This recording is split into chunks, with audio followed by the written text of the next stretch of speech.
Hi friends, welcome to எஸ்எத் சமையல் and black. எல்லோரும் நல்லா இருக்க வேணும்னு கடவுளை வேண்டி கொண்டு வாங்க வீடியோக்குள்ளே போகலாம். இன்றைக்கி நான் உங்களுக்கு ஆட்டீரலை வச்சு ஒரு குழம்பு தான் செய்து காட்டப்புறேன். அதை எப்படி செய்யலாம்னு பார்க்கலாம் வாங்க. இதுக்கு ஒரு 3/4 கிலோக்கிட்ட ஆட்டீரல் இருக்குது. இப்போ இதை கழுவிட்டு எங்களுக்கு எந்த அளவு தேவையோ அதுக்கேற்ற மாதிரி சின்ன சின்ன பீஸாக கட் பண்ணி எடுப்போம். எல்லாம் கட் பண்ணினது பிறகு காட்டுறேன். ஆட்டீரல் குழம்பு செய்கிறதுக்கு அடுப்பில் சட்டியை வச்சுருக்கிறேன். சட்டி சூடாயினது பிறகு தேவையான அளவுக்கு ஆயில் ஆட் பண்ணுறேன். எண்ணெய் சூடாயினது பிறகு சிறிதளவு கடுகு, சிறிதளவு சின்ன சீரகம், சிறிதளவு பெருஞ்சீரகம் ஆட் பண்ணுறேன்.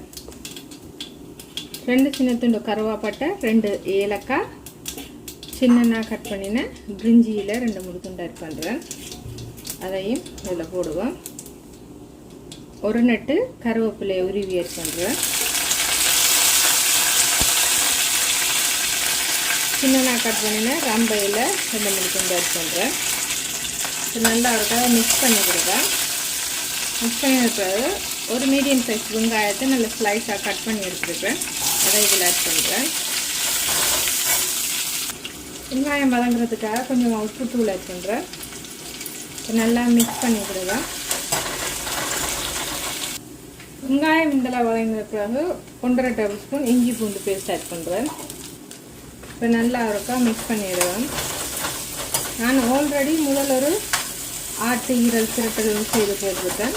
அது வித்தியாசமாக அந்த குழம்பும் நல்லா இருக்கும். எண்ணெய் எதுவுமே இல்லாமல் நல்லா ஹெல்த்தியான முறையில் செய்திருக்குவேன். பார்க்க விருப்பம்ண்டா டிஸ்கிரிப்ஷனில் லிங்க் கொடுக்குறோம், போய் பாருங்கள்.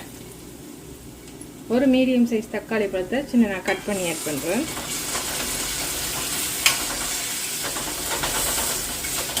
இப்போ தக்காளி பழம் நல்லா மசிஞ்சு வதங்கணும். அது வரையும் வதக்கி விடுவோம். தக்காளி இந்தளவு வதங்கினதுக்கு பிறகு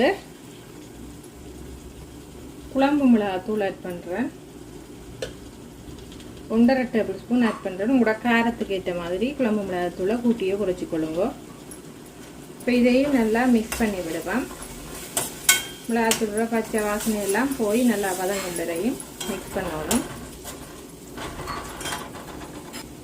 அடுத்ததாக 1/2 table spoon garam masala powder add பண்ணுறேன். மிக்ஸ் பண்ணி விடுவோம்.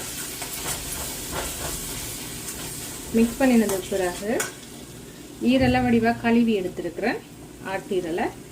இப்போ இதில் ஆட் பண்ணுவேன்.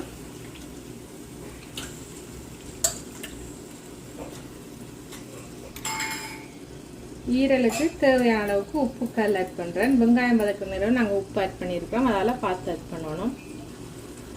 இப்போ நல்லா மிக்ஸ் பண்ணுவோம். ஈரலும் தண்ணி விட்டு வரும்.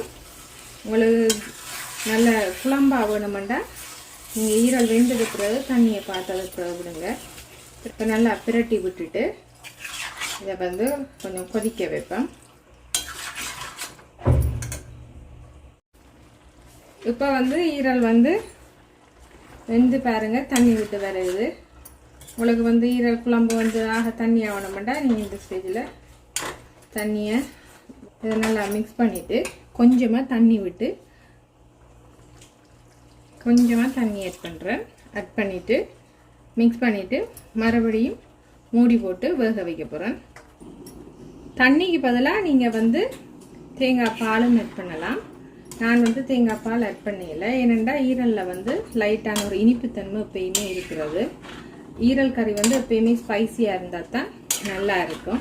உங்களுக்கு தேங்காய் பால் ஆட் பண்ண விருப்பம்னா தேங்காய் பால் ஆட் பண்ணி கொதிக்க விடுங்க. நான் தேங்காய் பால் ஆட் பண்ணதில்லை, தண்ணியை மட்டும் ஆட் பண்ணிவிட்டு இப்போ ஈரல் கொஞ்சம் வேகட்டும். மூடியை போட்டு கொதிக்க வைப்போம்.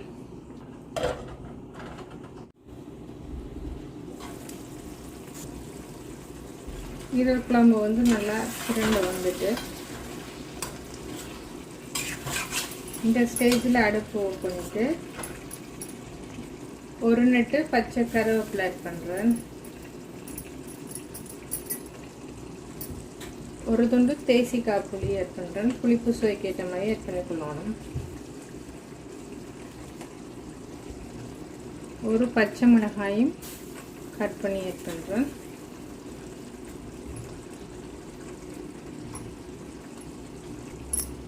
இப்போ நல்லா மிக்ஸ் பண்ணி விடுவேன். மிக்ஸ் பண்ணினோம்னா சுவையான ஆட்டு ஈரல் குழம்பு வந்து ரெடி. இது போல் நீங்கள் செய்து பாருங்கள். செய்து பார்த்து எப்படி இருந்தாண்டு கமெண்ட்ஸில் சொல்லுங்கள். என்னோடய வீடியோவை இது வரைக்கும் பொறுமையாக பார்த்து எனக்கு கமெண்ட்ஸ் பண்ணி ஆதரவு தர அனைத்து நல்லவங்களுக்கும் ரொம்ப ரொம்ப நன்றிகள். இன்னும் ஒரு இன்ட்ரெஸ்டான வீடியோவில் நான் உங்களை சந்திக்கிறேன். அது வரைக்கும் பாய்.